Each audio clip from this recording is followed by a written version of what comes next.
What are the orders of business now in the non-playing season for the financial Tetris? Yeah, that's it. that's what they're starting with. Yeah. So here's how it's going to work for the 49ers. They've done such a good job over the course of the Shanahan-Lynch era of staying under the salary cap while also paying A-list players. And the way that they've been able to do that is that they replace B-listers. They'll determine if you're an A-lister, and if you're an A-lister, they'll pay you. That the 49ers have paid every single A-lister that they've drafted over the course of this regime. And I do think that Brandon Ayuk fits into that category. And what they've done is they've surfed a wave because the salary cap has increased every single season. So theoretically, you have a little bit more room every year to pay those A-listers. So obviously Ayuk is going to be at the top of the order of business, but you've got to figure out a way to replenish the margins of the roster. So you're definitely going to let some guys walk. And for that, they've got 11 picks in this 2024 draft. They finally reached the point where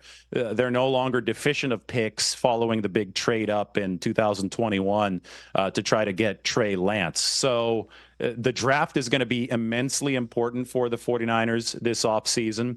I think that, with those 11 picks, you can find a way to acquire cost-controlled talent, but also infuse this roster with youth that can help on special teams and can obviously fortify you for the long run when the cap really starts crunching for this team in 2025. But as of right now, you've got Brock Purdy still on that rookie contract. You can work around that. And, one interesting name to watch, because he, I think, really made a name for himself in the Super Bowl, is Jawan Jennings. He's going to be a restricted free agent.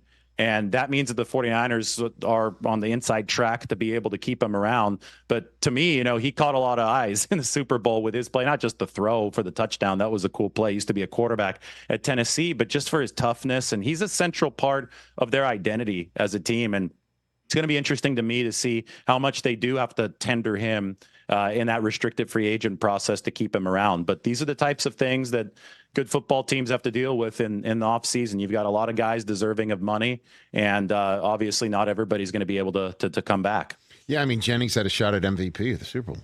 There's no doubt about absolutely. That. But what about paying Purdy? He's got 2 years left on that deal.